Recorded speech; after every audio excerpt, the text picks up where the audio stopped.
everyone. Welcome to this month's episode of Tamil Innovators by Tamil Culture. I'm your host, Maryam Nizam, and I am a new face. I'm subbing in for Irani, the lovely Irani, who is unable to be here today, but I'm really excited to be having this conversation with our guest. She is somebody who I met a year ago. We had coffee, and she's an individual who I've seen in action. And probably most importantly, she's a little bit of a local celebrity, I think, anyway, because she gets a lot of airtime. In which local? Like on this countertop, maybe. But yeah, without further ado, I wanted to introduce Manjula Selvarajah, and hopefully I pronounced your name well.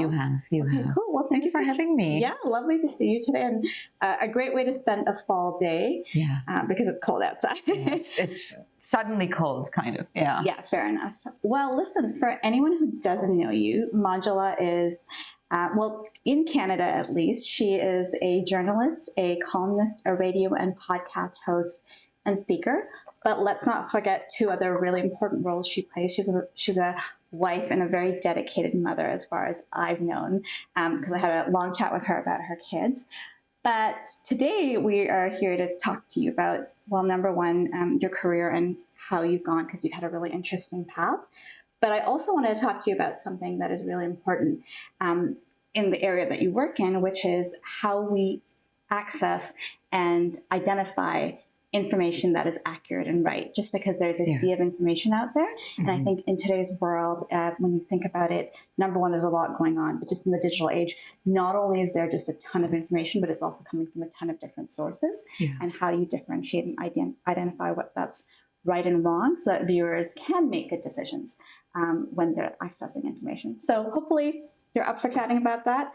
And by all means, tell us all about yourself. Yeah. So listen, let's get started in the first aspect of it, which is we want to know about Manjula. And I do want you to talk about your career as a whole, but really today, career doesn't define you. And so one of the things that's really important to me when I'm talking to somebody is to understand what their values are, what drives them, professionally, personally, everything, because you don't just bring one part of yourself to work or to home.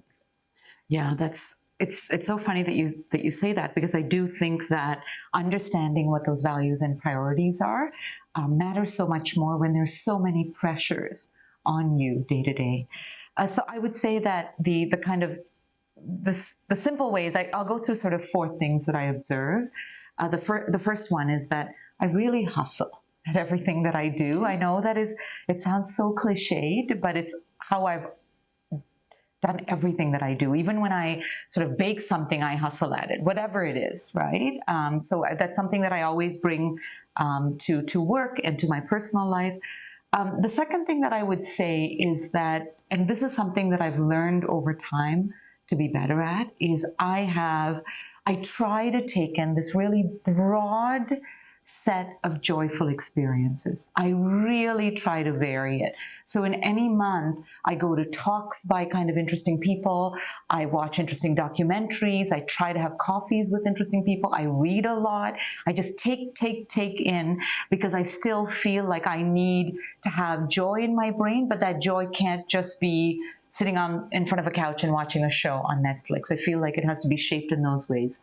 The third thing that I would say is, because I'm older now and I'm in my second career and I have sort of this, work experience behind me, is I try as much as I can to open the door to people, sort of the other people that want to get into sort of the areas that I have some access or influence in. Okay. And then finally, the other big sort of area and focus and value for me is my daughter takes the number one spot in everything. Period. I love the last one. I think, as a career woman, people always say you can't have it all. Yeah. Or so they say, but I'm glad that you make her a priority. I'm sure she'll appreciate that tons. I think I'll come back to what you said about you can't have it all. I interviewed ages ago. I interviewed this a Canadian author. Her name is Riva Seth, and she talked about her book where she had interviewed like hundreds of women because she was trying to figure out this question of how do you do it? How do you do it all? And she arrived at a couple of things, and one thing was you can have it all, but you can't have it at the same time. right? So a couple of years ago, I probably would not have said that my family is the priority. But right now, number one priority, like above a ton of things. That means that even when I'm approached about a fantastic opportunity, I go back to these priorities before I make my decision. I'm probably going to come back to you on that one. But question for you about hustle. What do you think, where does that come from? Is that like a childhood thing based on your background, the kind of family you grew up in, or is that something that you can develop over time? I think you can develop it over time. I think it's because it was the only sort of skill that I could bring to the table in terms of, it wasn't that I had money in the bank when I was younger. It wasn't like I had a huge, when I was, let's say 17, 19, 21, I didn't have this vast network of people that could open doors for me. So the one thing that I could bring to the table was hard work. The other thing was that, and I think a lot of immigrants can relate to this, is that you saw how much your parents struggled. I know it sounds cliched again, but you saw how much your parents struggled, and you felt like they gave up so much to cross this big pond and get here, and then they had all of these little daily struggles. So you almost wanted to make it more meaningful and try to go as far as you can. And the only way you felt like you can do that is echo one of the things that they did, which is they worked hard. And they did it with multiple jobs and not spending much money on themselves and things like that. So you do it through whatever, trying to work hard at whatever it is that you do. That's fair. And, I will say that one of the things that weighs on me all the time is when I'm having those moments of, have I done enough with my life? It always comes back to the fact that I'm like, our parents sacrificed so much, and I feel like I'm not living up to my potential. Yeah. I will say, and maybe this is for another day, I always worry about the next generation because they have it a little bit easier, right? In some ways. And so, but isn't that great? And I went through this thing where I would always think, like, why? What is it with the next generation? They should be able to achieve more because they have so much more. But maybe the way to look at it is, my goodness, maybe perhaps my parents gave up all that so that I could have a slightly easier life.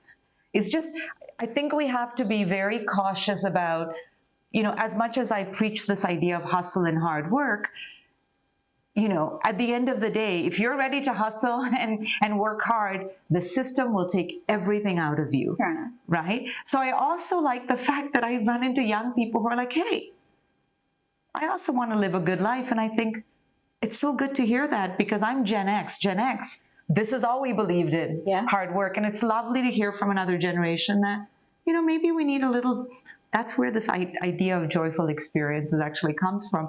All the young people that I meet who are like, you have to expand your worldview a little. It can't always be about hard work. And you know what? You're right. I do struggle with living in the moment.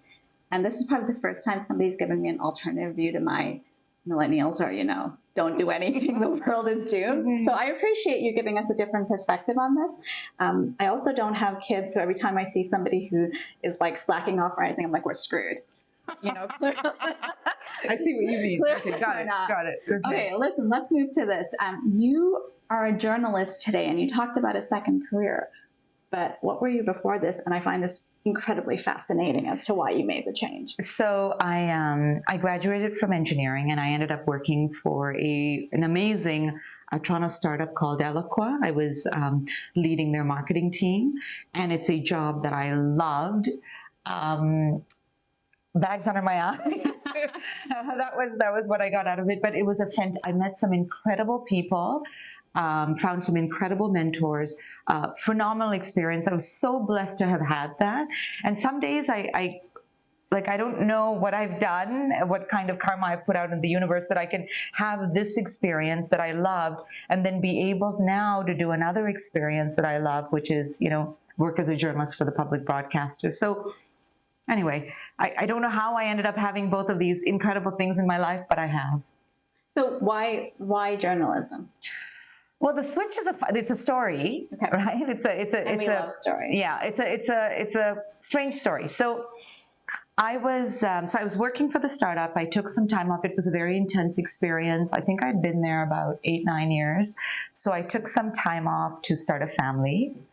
And while I was doing that, when you stop working at a startup, it's like it's like when your car brakes, your body's still moving forward. So you have all of this energy, you have to put it into something. So I started volunteering for a lot of Tamil organizations in the city. And that work, and the way that Tamil organizations work is if you say you're going to give them an hour, they take 10. You know how it is, right? Yeah. And it was my way of also giving back to the community because people in the Tamil community have been so good to me and still are.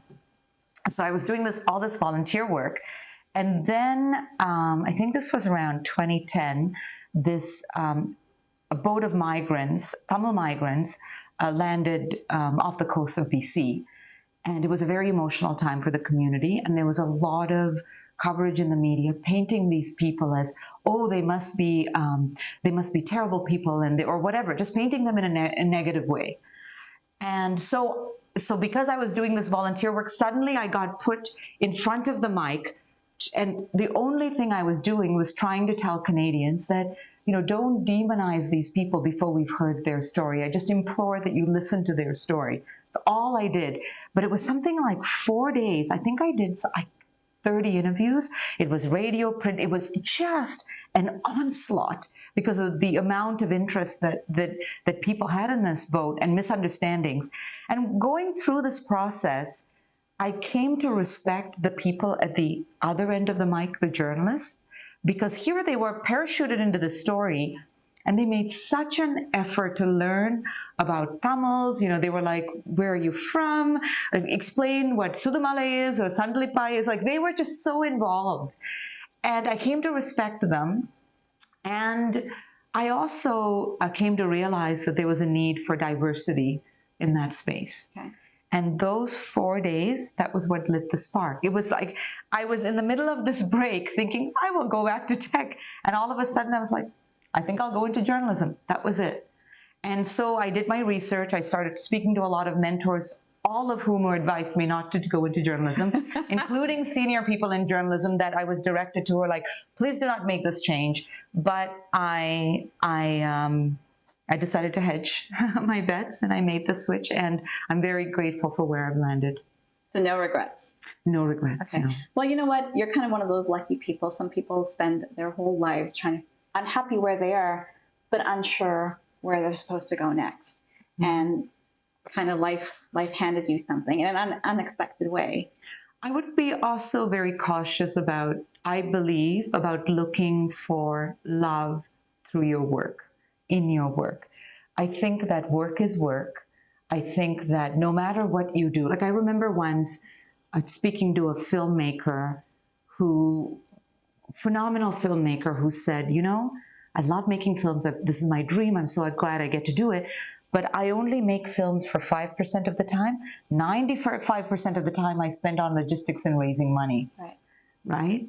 So be very cautious about saying, the work that I will love is on the other side of the fence, right? I always tell people to be very cautious about that kind of thinking. But let me ask you a question, I guess, and then we'll move on. But love versus fulfilling a need within you, right? Most times people are like, I want to go out and do a job because it gives me a sense of meaning that I'm contributing to society or to a specific thing. And would you agree? Would you say, hey, okay, that's a better reason than saying, hey, I want to go be a baker because I love baking, only to realize like, oh my God, this is such a pain. I hate having to say this, and I'm happy to debate anyone on this topic. And I don't think that it maybe is even the right opinion. So please, if you listen to this, take this with a grain of salt. I don't believe you should be seeking fulfillment through work. Interesting. Right? I think maybe because of how I was brought up, I do think that your work pays the bills, right? I think you can do things on the side that bring you fulfillment, right? I think you can find other ways to if you feel like your soul needs that richness, but I just don't think that work can do it. I'd be happy to hear otherwise. I think it does do it for some people, but that is a very, very small portion of people who are lucky to be in that space. And if you continue to seek fulfillment in that way, you are going to spend 50 years of your life running for something that you may never find.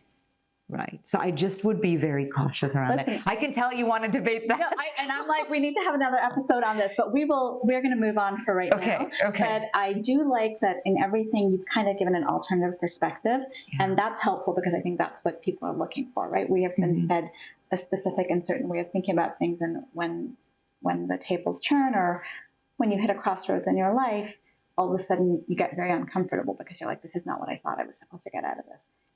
So anyway, thank you for that.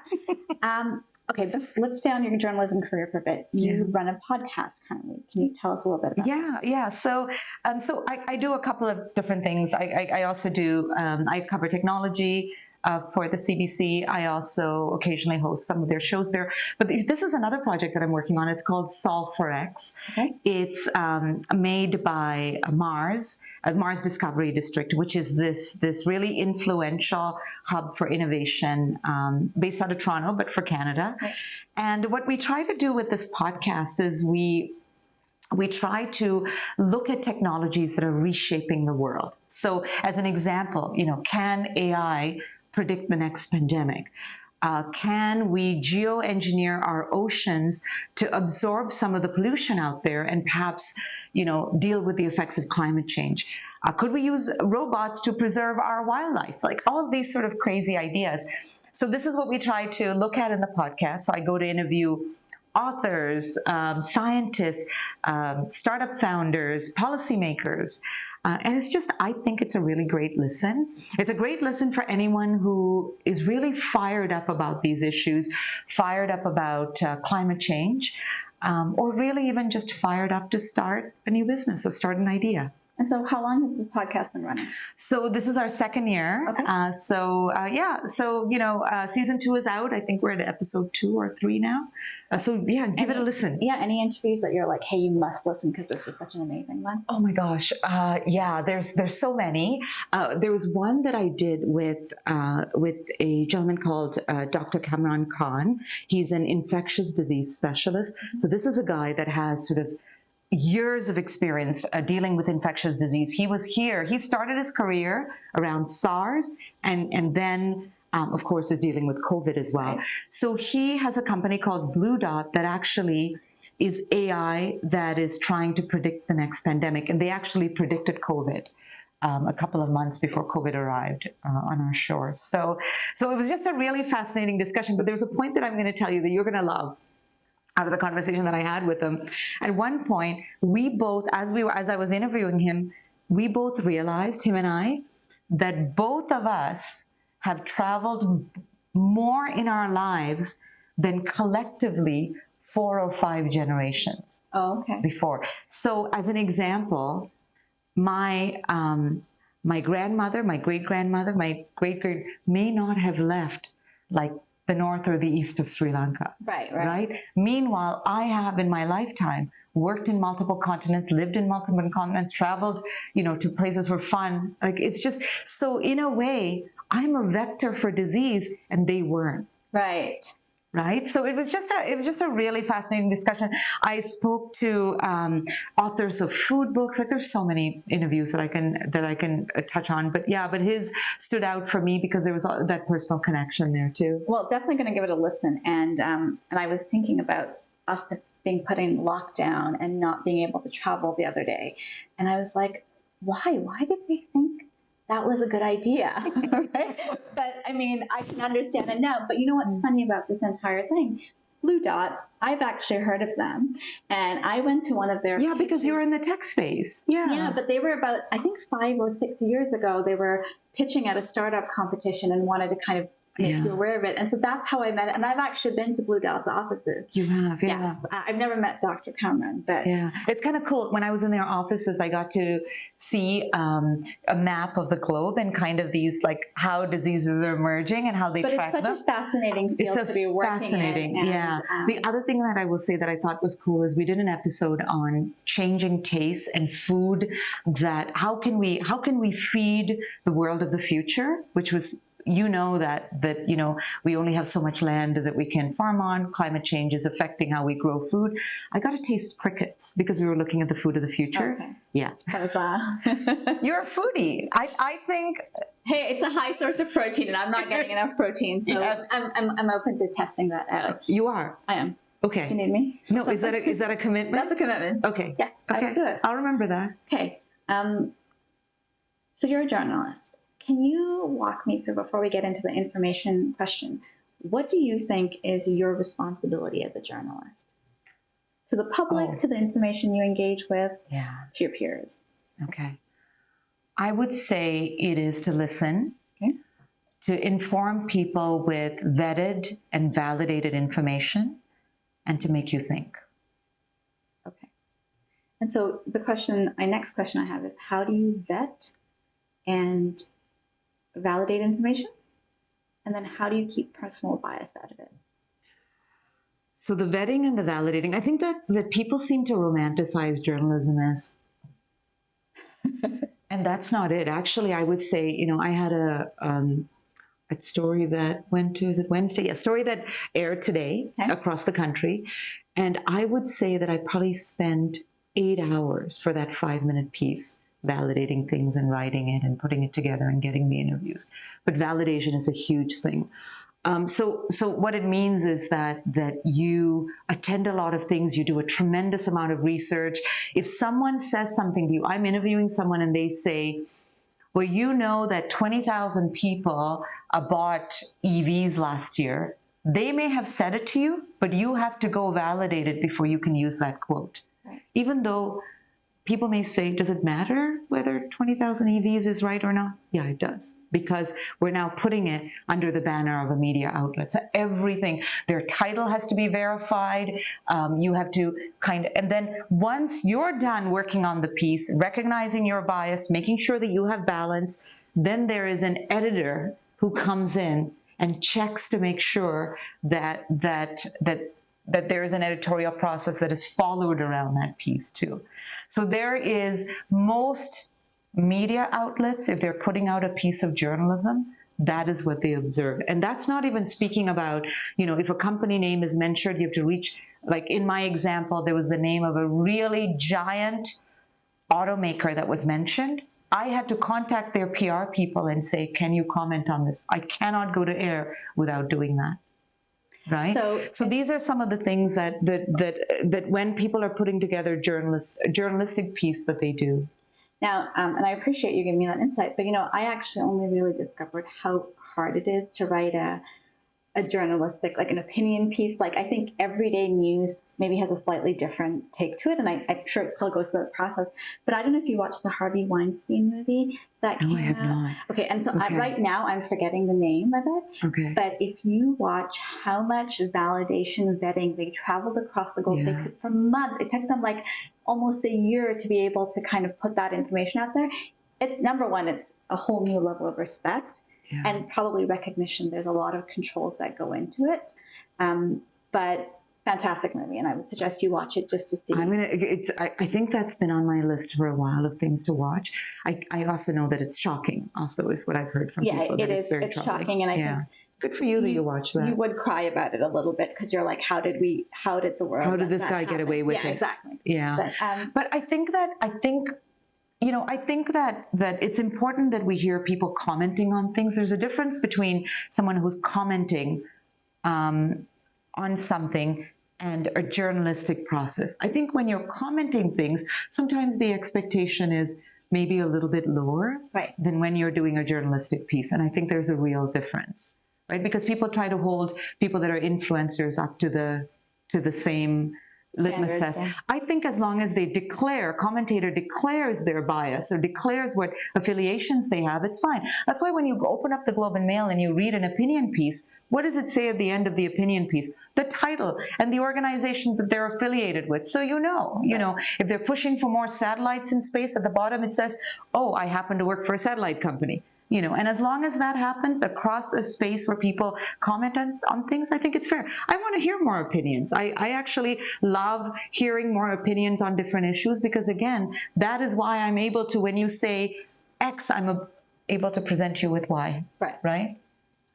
So, talking about bias and the world that we live in, we are incredibly polarized, incredibly divided. And I would say, given the current situation and the backdrop of the geopolitical issues that are going on, I would say certain news media outlets do present a biased view, globally. And so, to me, I ask you, in terms of a journalist, the dilemma of dealing with the fact that certain media outlets are driven by money and lobbyists and agendas.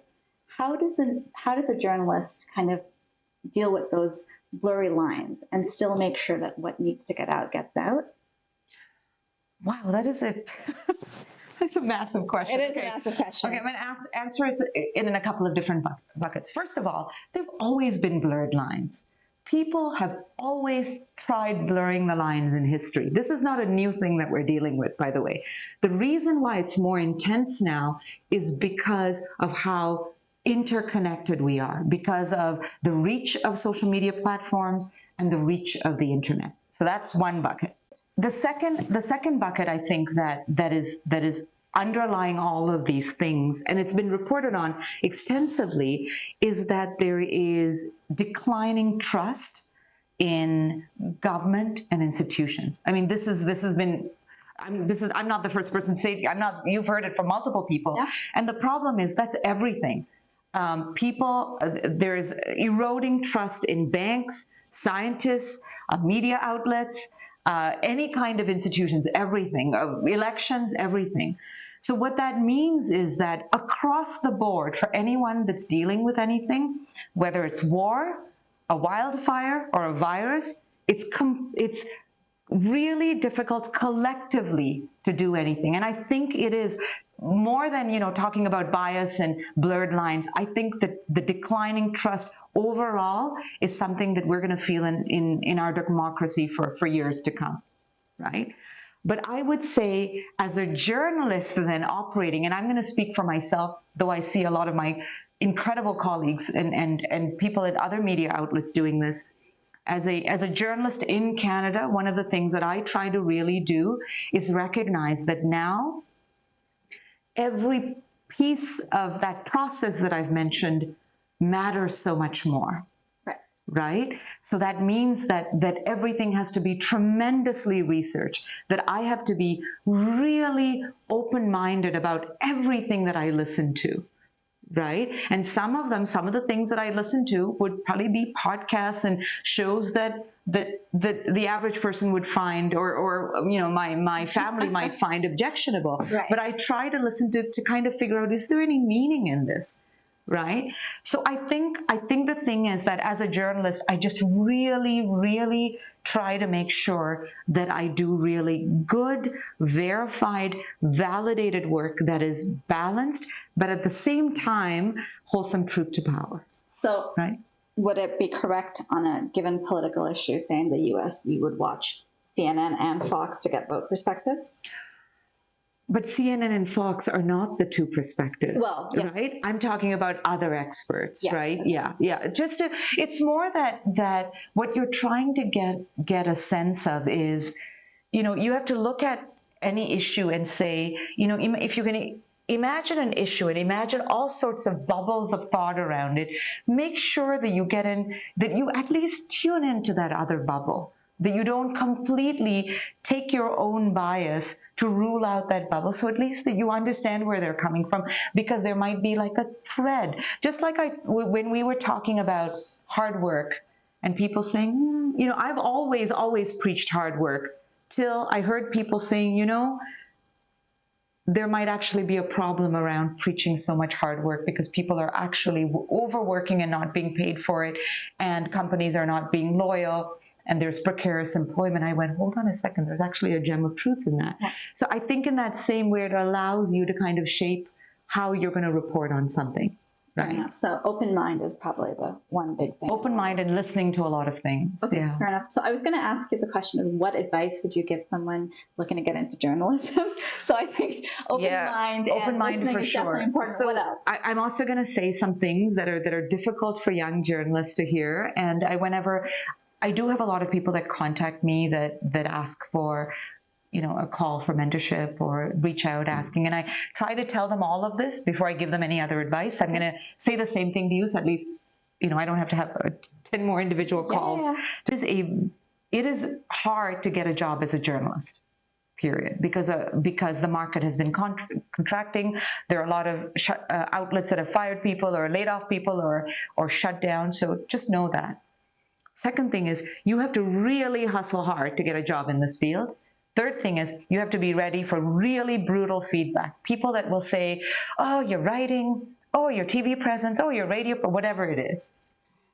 Having said all that, right, I will say it is phenomenal to get the ability to talk to a range of people. It is a gift to listen to so many stories because you talk to people on the best moments of their life, an Olympian that has won a medal, to some people that have just lost a family member, the worst moments of their life. It shapes how you see the world. So it is a phenomenal job if we are lucky enough to do it.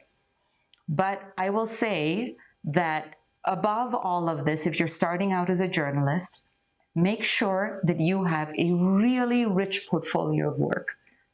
Before I applied to the CBC, I had print work, TV work, radio work, even photography work that was published because a mentor told me to do that. And so I followed their advice and I made sure that I had this rich portfolio. Second thing that I would say to you is be really flexible, because I think that we think, well, journalism means I must work for CTV or CBC or CP24. People are redefining what journalism is. Some of the outlets that I go to the most are independent outlets in Canada that do phenomenal work.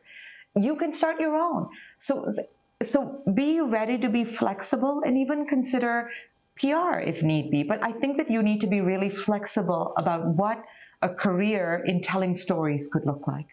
So now that we've had all this, and that was great advice, by the way, and I was going to ask you a question about what was like the best advice your mentor gave, but I think I've got that. But what are online channels that you would say are some great places to start? Like, for instance, I just started a Substack newsletter, and by no means am I a journalist, and I'm pretty sure my content is not going to move the world. Well, maybe it might, but that's one place that I go to get lots of information on how you do tech, how you do product, how you view the Israeli-Palestine situation. I get a lot of information from there, and I think of those individuals as, in some ways, journalists. And so my question to you is, would you consider Substack, and what are some of the other online channels you would say are, hey, great places to start? So, you bring up Substack. I think Substack is great. I think that one of the lovely things I like about the emergence of social media, things like YouTube and things like Substack, is that traditionally there were a whole bunch of people that couldn't get to work at an outlet, right? And now they can. Now they can go out there and they can speak, they can broadcast, they can do journalistic work if they wish.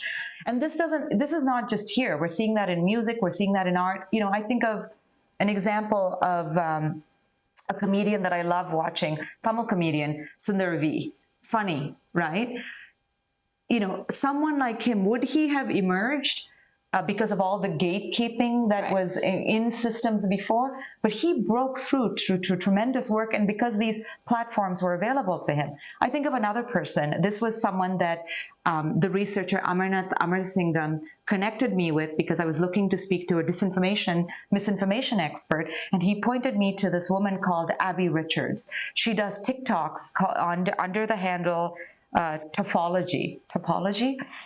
And what she does is she debunks all sorts of crazy viral things out there. She does a phenomenal job, right?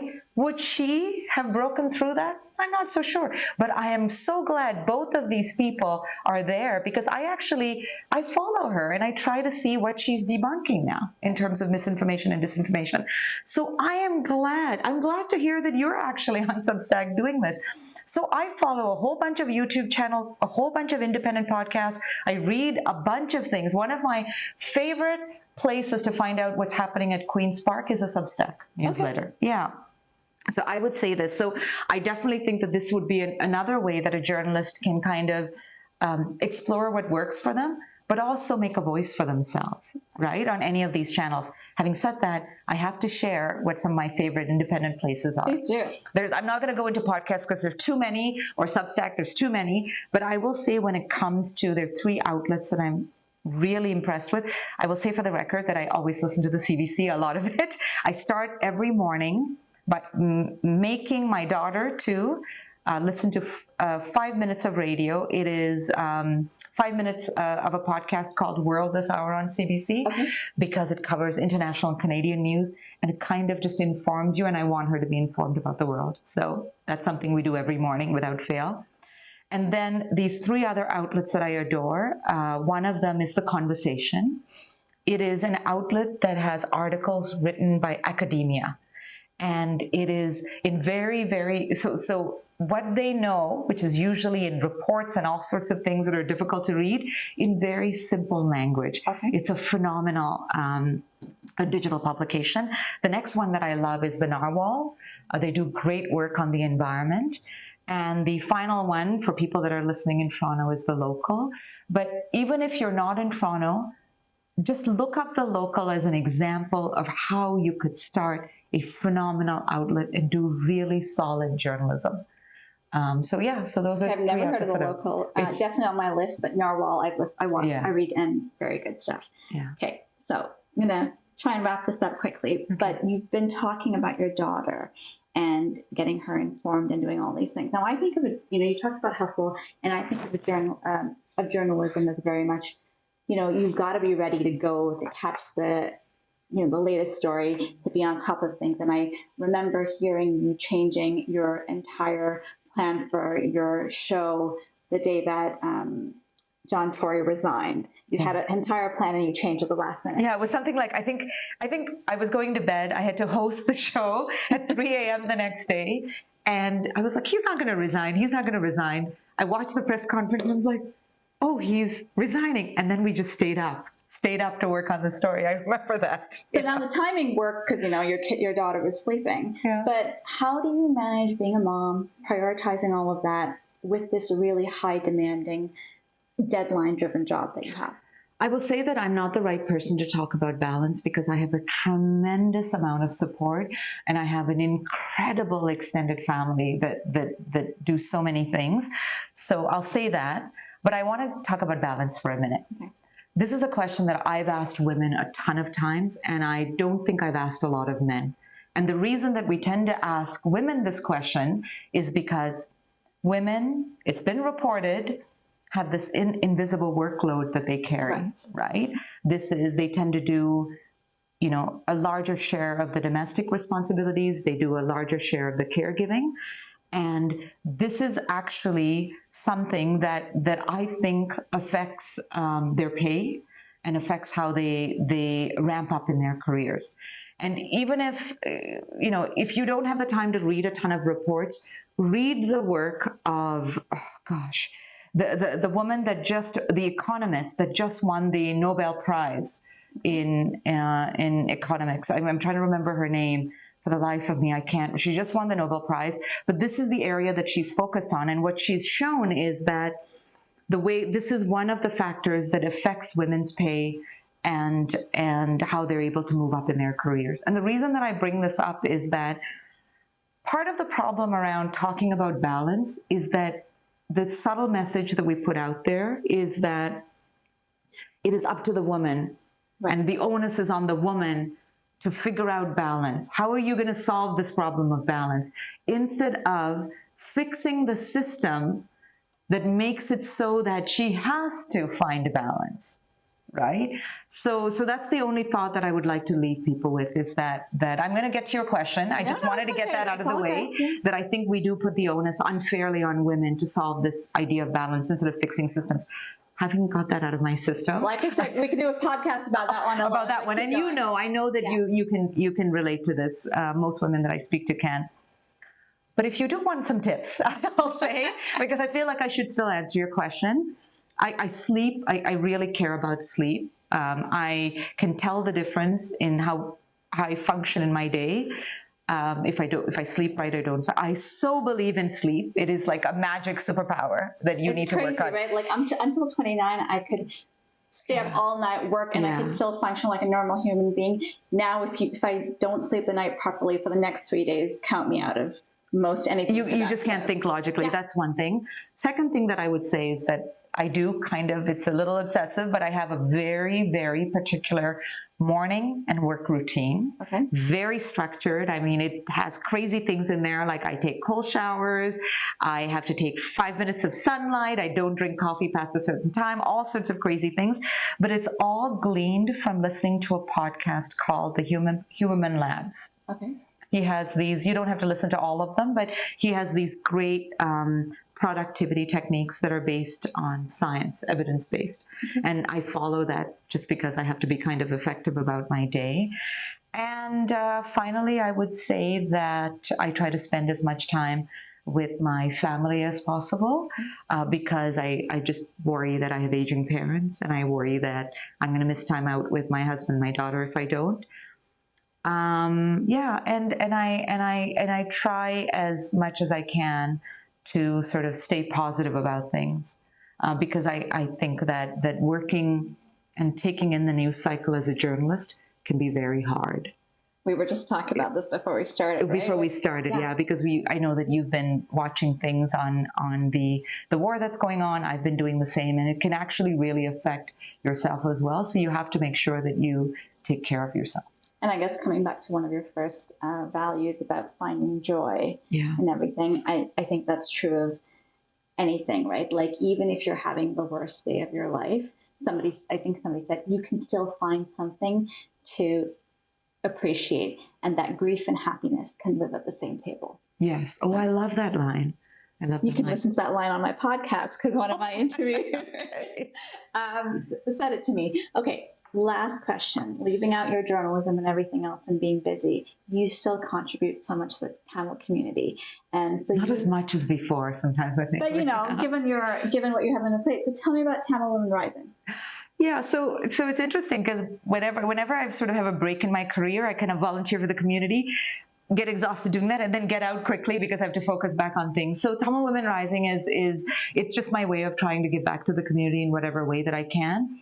I and my 4 other co-founders, we found that we had collectively this just group of, just a network of incredible, accomplished women, and also women that were emerging in their careers. But what we were hearing from some of these women is that when they try to work with some of the organizations out there, they find that sometimes they can be very centered on men. So what we wanted to do was create a space where people can surround themselves with each other's ambitions. This whole theory about, you are the average of the 5 people that you spend your time with. So it's this idea of surrounding yourself with women that are ambitious, that are trying to make things work in their life, that are caring for aging parents, caring for kids, thinking of fertility, thinking of all the other things that it takes to be a woman. So I would say, if you are a woman that is looking to create a posse for yourself, if you're looking for support as you ramp up your career, or you want to do that and help other women, if you want to help other women ramp up their careers, come find us, join us. And I know that this message must be resonating because in the last couple of years, pretty much every event that we have sells out. And the constant thing that we hear from people is that we're not doing enough. So we are trying to ramp up. Okay. But come find us. We would love to have you join us. Do you have a website? We do. So it's tamilwomenrising.org. But best place to find us is on LinkedIn or Instagram at Tamil Women Rising. Okay, cool. So there is a study that says that one of the biggest determinants of your success is your reference group, right? Yeah. Okay, cool. That's actually, I so believe in that. Yeah. So surround yourself, and that's not just for your career success. That's for anything. If you're around happy people, if you're around people that your connections will drive joy and harmony in your life. And that could be in your career, that could be in your personal life. But if you try to do it alone, much harder to do. Do you want one more story? Do you have the time for it? Okay. So years ago, when I was in my 20s, I was volunteering for an organization called Cantide, which actually just celebrated its 25th year. Anyway, so here I am. I was working as an engineer. I was coming in to volunteer at this organization. I met this guy called Indy Padmanathan, right? He's an entrepreneur. He soon became a friend, actually mentor than a friend. But what was interesting is that he owned his own business and he just kind of went out and did it. And I remember, because we were volunteering, we were all spending so much time together, it kind of like by osmosis and him just saying, Manja, I think you ought to do more things. I think, you could do this, you could do that. It was actually what pushed me to join the startup, because I think I kind of saw his story and thought, well, if he can do it, right, why can't I? So I think in a way that when you do interface with people like this that are kind of doing things or changing things at a different pace than you are, it pushes you to kind of push up your goals a little too. Well, listen, this is a fantastic way to end this conversation, but for everybody else, but also for me, because the last time I met you and had coffee with you, it was more about me than you, and I've gotten to know you today. Super excited and inspired by you, and I thank you for coming here today to inspire. Thank you for having me. Yeah, lovely chatting. Take care. Bye.